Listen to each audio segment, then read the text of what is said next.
Hello, Challenger. We are here in another live on this Tuesday, and those lives happen every week at 10 p.m. London time. And today we're going to be talking about beyond the basics, essential technologies mid-level and senior Java developers need to master in 2025. So firstly, let's talk about core Java fundamentals. So it's really important that we as Java developers know the following fundamentals. So firstly, we need to know the language basics. So OOP, so we need to know about inheritance, polymorphism, or method overloading. So all of those concepts are very important to be mastered so that we are able to learn the other concepts such as design patterns or the other ones I'm going to tell you, type system and generics. So we need to know about the primitive types and wrapper types in Java, exception handling, because to handle exceptions and to have decent log, we have to know about exception handling, memory management, and garbage collection. So we need to know how memory management works in Java and also functional interfaces and lambdas. So it's essential to know more about streams and lambdas, all the functional interfaces, well, at least the main ones, such as function or runnable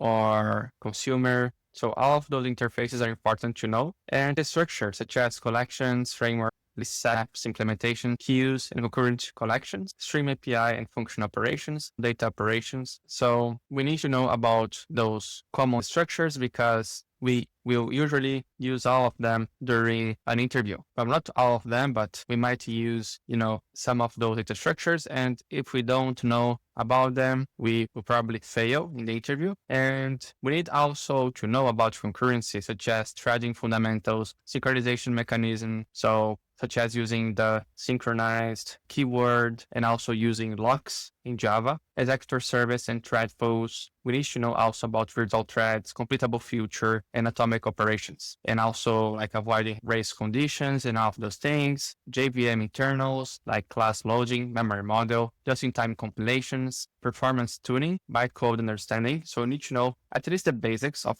the JVM. Obviously, you would have to go deep into the JVM if you want to work directly with the JVM. But if that's not the case, then you don't need to worry too much. Design patterns, creation of terms. So structural patterns, behavioral patterns. So we don't need to know all of them in details, but it's important to at least know the main ones, such as observable or the builder pattern, factory method, or the adapter pattern. So there are many patterns that are important to know, but you don't need to remember all of them necessarily. Solve the principles. Why? Because it will make your code a lot better. And also clean code practices, such as method names or class names, like not making your class name very big or very short. Avoid using acronyms and also make your method shorter and more concise. Testing fundamentals. So learn about unit tests with JUnit, mocking frameworks, test-driven development, testing, code coverage. So all of those fundamentals are important for testing. And regarding build tools, we need to know about Maven or Gradle, fundamentals, dependency management, build life cycles. So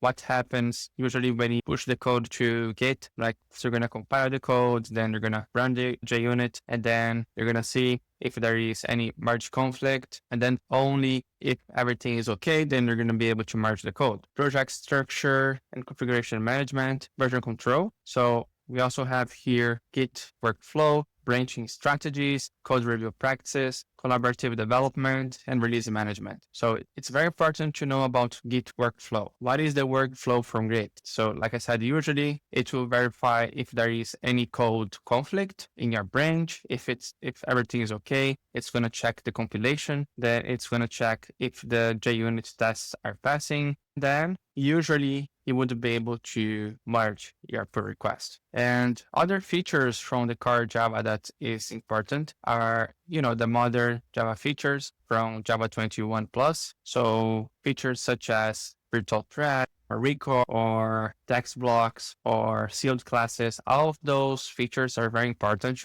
And obviously the main ones such as the old principles and also streams, lambdas. Those features are very important. So, and this is related to functional programming and concurrent programming. So like could be threads or virtual threads or memory management with the JVM. And regarding frameworks, we need to know about Spring Boot, Spring Security, Spring Data, or Micronaut. It doesn't mean that you have to learn all of them exactly, but I would say like pick one, choose one framework that you like the most. So to have more job options, I will recommend you to study Spring Boot because most of the job opportunities for Java developers, they use Spring. So it would be a good idea to use Spring in that case. And regarding API and integration, you need to know the rules from a REST API. To know GraphQL is also a good idea for storing graph data. Also the protocol gRPC, so that you can make like a connection between microservices, WebSockets is also important. And also I add here HTTP because it is the most common protocol to communicate one microservice to the other. And regarding cloud infrastructure, we need to know more about Docker. We need to know how to containerize an application with Java or any other programming language. And we need to know how to automate our software so that it's deployed anywhere. Kubernetes, it's not like necessary that we know everything about this technology, but still is important to know at least the basics, like at least be able to deploy your own application on the cloud using Kubernetes. And I recommend you to understand more about AWS as well. Why? Because AWS is the most used cloud provider in the world, and the most job opportunities, you're going to find the companies using AWS. But it's okay if you use Azure or GCP, any of those tools, if you learn and if you are really good with those tools, it's going to be a lot easier to move to any other because the principles are pretty much the same. Serverless, it's important to know more about that. And nowadays, we also have GraalVM that makes Java faster, and that really helps to create serverless applications and also understanding infrastructure as code. And one of the most popular tools for that is Terraform because you can create basically your whole infrastructure in code and you can basically create your environment in a few seconds, right? So let's continue here. So other principles that are important here for Java developers are microservices. Why? Because more than 90% of the companies are using microservices. And if we don't know how to explain those concepts or why we would use microservices in an interview, we might fail. So they usually want you to explain the benefits and also what are the cons of using microservices. So one of the benefits of using microservices is that you can work in a large team. So you can have like so many developers, can have more than like hundreds of developers, and it's going to be fine because every microservice will have their own owners, and those microservices will be owned by a specific team, and they don't really need to have a specific programming language. Like you can use whatever programming language you want because they will communicate via API. So microservices is great when you have a big team or event-driven design. So where you will basically orchestrate the systems via events. So when something happens, an event will be triggered in another microservice, or domain-driven design. So you start the design from the domain and, you create the bounded context. And there is a lot in this subject, but I'm just giving you a brief of everything that is important for a Java developer to know. And like, you don't need to go very deep into those concepts. Like if you are to choose a concept that you want to go deep into microservices. That's the most important one because more than 90% of the companies are using it. So it's really important to know more about microservices. Reactive programming, some companies, yes, they use that, but it's not that important as well. Like most companies, you won't be using reactive programming. So, and if you want to learn a little bit more about reactive programming, like study the design pattern of Observable. And sometimes you use reactive programming as well in Angular. And but in Java, I never seen being used in the market. So it's not very common, but still it's a good paradigm to know. So regarding data, like we need to know about the most important relational SQL databases, such as Oracle or SQL or Postgres. Postgres, from what I see in the market, is the most popular one because Oracle became too expensive and Postgres is a lot cheaper in a cloud provider. And there are many companies migrating from Oracle to Postgres. So if you are to learn relational database, give priority to Postgres because that's the most used database. And regarding NoSQL databases, there is MongoDB, CassadraDB. There are many other tools, and it's important to know what's the pros and cons from those databases, because some of those databases will help you to be faster, but you're going to lose, for example, on eventual consistency. So there are many pros and cons. It's good to study the CAP theory so that like when you have consistency, or it might take a while until the data is synchronized. So it's very good to study this CAP theory because it will help you to create better systems. And regarding ORM tools, there is JPA, Hibernate, and those tools will help you to basically manipulate the data from your Java code. And for caching solutions, the most popular one I see in the market is Redis. And by knowing the basics of Redis will help you a lot to create more performant applications. And for data streaming, you can use Kafka, and there are some other tools for that. And you need to know also about message brokers. Like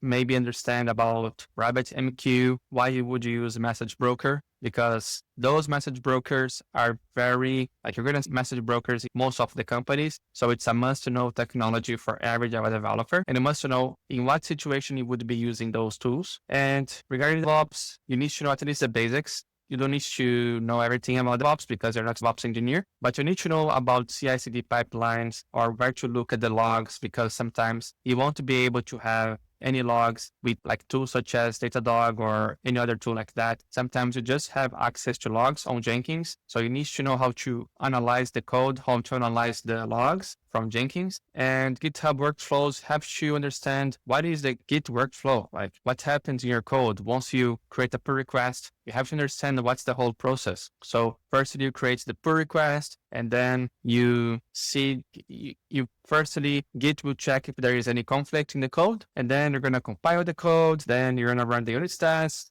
and then you're going to have the approvals from your colleagues. Then finally, you're going to be able to merge the pull request. And then you have to understand what happens after that. Like integration tests will run or end-to-end tests will run. What will happen exactly? And you have to understand about monitoring ability. So one tool that's very popular for ability is DataDog, so that you can analyze what's going on with your microservices, and you can understand how many requests per second your microservices, and you will be able to also check the logs. So DataDog is a very robust observability tool. And regarding testing, every Java developer needs to know how to create tests and high quality ones, not those tests that don't make any sense. We need to test the requirements and test the edge case scenarios. Mockito is a very popular tool to create mocks while you're testing, and test containers as well is something that is becoming more and more popular. And this enables you to, for example, use a container for database, or use a container for another microservice. So you can do many cool things with test containers. And performance testing. So this is something very important as well. So a tool I already used is Gatling. Gatling will basically send many requests to an API, and then it's going to test how performant it is, this API. And the mindset I want you to get used to is the mindset of being a software engineer. So what is this mindset? It's a mindset where you are curious to understand the new technologies, and you don't really need to know a technology beforehand. So we can also use the just-in-time learning technique. What is that? So basically, if you never heard of Gatling or any other tool, you can basically learn whenever you need it. So for example, you can make a research, or you can use AI. You can say, hey, AI, what's this Gatling tool? How can I use it? What's the basics? What are the fundamentals? Then you start learning. Have a chat with the AI that you can learn more about technology, and then make your hands dirty. Basically, try it out, create your project, run some tests, see what happens when you use this Gatling tool. And this principle goes to any other tool. Like if you don't know about Kubernetes, or if you don't know about Docker, create your pet project and start testing, because it's a big mistake to start watching videos, go through the tutorial hell, and think that you're going to learn everything. You won't. So it's important that you practice and you go through the struggle of learning, and also try your best to have fun during the process, because if you're not having fun, then you're going to have to rely on discipline, which is okay, because if you see how the champions in the world, they are actually relying on discipline, not relying on motivation or having fun. because, not every day you're going to be motivated. Not every day that you're going to be having fun, exactly, practicing your skills. Like sometimes you have to get used to the boring as well, so that you keep improving and so that you are able to take action even when you don't feel like it. This is a very important skill. And also keep the big picture in mind, because you have to understand, you have to know where you're going to, right? So if you know that by taking those actions, you're going to get a promotion, and that will make, have a salary raise, it's going to make you earn more money, that might change your life. That, you might be able to afford a nice house for you, or if you have a family, for you and for your family. So like every time that you are feeling demotivated and you are considering to not take the action, just remember, okay, this is the big picture. I need to do that. I'll do that. So because really you can find any course, anything you can imagine for free on YouTube. So giving you here a technical course wouldn't make much sense, because you can simply go to YouTube and watch whatever the course you need. And so understanding about authentication, authorization, encryption, and secure coding practices. And I'll also add here OWASP. It's important to know at least the basics of OWASP, like what are the main vulnerabilities, code vulnerabilities, so that you know how to avoid them. And there's a nice tool here also called Snyk, and it's a massive help to keep your code secure. And so those are the most important topics to know as a Java developer. So you need to know about the core Java fundamentals. So what are them? They are the language basics. They are data structures. Also big O notation. This is very important, because in every code interview, you're going to have to say, oh, the big O notation is this one. You're going to have to tell the interviewer, right? Concurrency. So you have to know more about concurrency, testing fundamentals, unit, integration test, end-to-end test, stress test, performance test, smoke test. So there are many tests that are useful when we are working with microservices, because microservices is a more complex infrastructure than a monolith, because a monolith, you simply have a huge application and you do only one deploy. But with microservices, the more microservices you have, the more deploys you're going to have to do, right? So it's more complex. Therefore, you need more robust tests, right? And regarding the core Java, so modern Java features such as records, thread, or, well, it's not that modern, but still streams are very important. Functional programming, concurrent programming, memory management, frameworks. So if you were to choose one framework, I recommend you to focus on Spring. Why? Because it's the most used framework in the market. API integration. You need to know about the basics of REST, gRPC, HTTP. So those are very important concepts, because if you're dealing with microservices, you're going to be using those concepts. And also for integration, it's important to know message brokers, and Kafka is one of the most used message brokers. There's also RabbitMQ for cloud infrastructure. Docker is a must-have skill. Kubernetes, and you must know about AWS. Serverless, not every project uses that, but it's still good to know. Infrastructure as code, there is the most well-known tool is Terraform. There's also cloud formation from AWS, but still Terraform, like as far as I saw, both tools, Terraform is better. It's also cloud agnostic, which means that you can change more easily to another cloud provider. Architecture, microservices is the most important one. Regarding data, PostgreSQL, MongoDB, Cassandra, and many others. There are so many other like databases. Caching solutions, the most famous caching solution is Redis. For DevOps, like we see Jenkins being used a lot with Java. There is also Git Flow, and Flow is becoming more and more popular. For observability, DataDog is used a lot. There's also Prometheus and Grafana. And for test, JUnit is a must-have. Mockito test containers are also very cool to know. And regarding security, we need to know at least the basics of authentication, authorization, encryption, secure code practices, and that would be OWASP, and Snyk would also help on that. And that's pretty much it for today, challengers. I want to continue running those lives every Tuesday at 10 p.m. London time. And please, if you have any questions, just let me know. Gatling, this is what I wish. So basically on this tool, you're going to configure the request to an API of a microservice. And then you can configure, for this API, I want to send 1,000 requests. And then you're going to measure the time. So you're going to be sending lots of requests. Then you're going to see how performant your API is, your microservice API is. So it's a very interesting tool. I used it a couple of times, and this will help you understand if your microservice is performant or it's an interesting tool. It's worth it checking this out. Very good. I will add this tool here.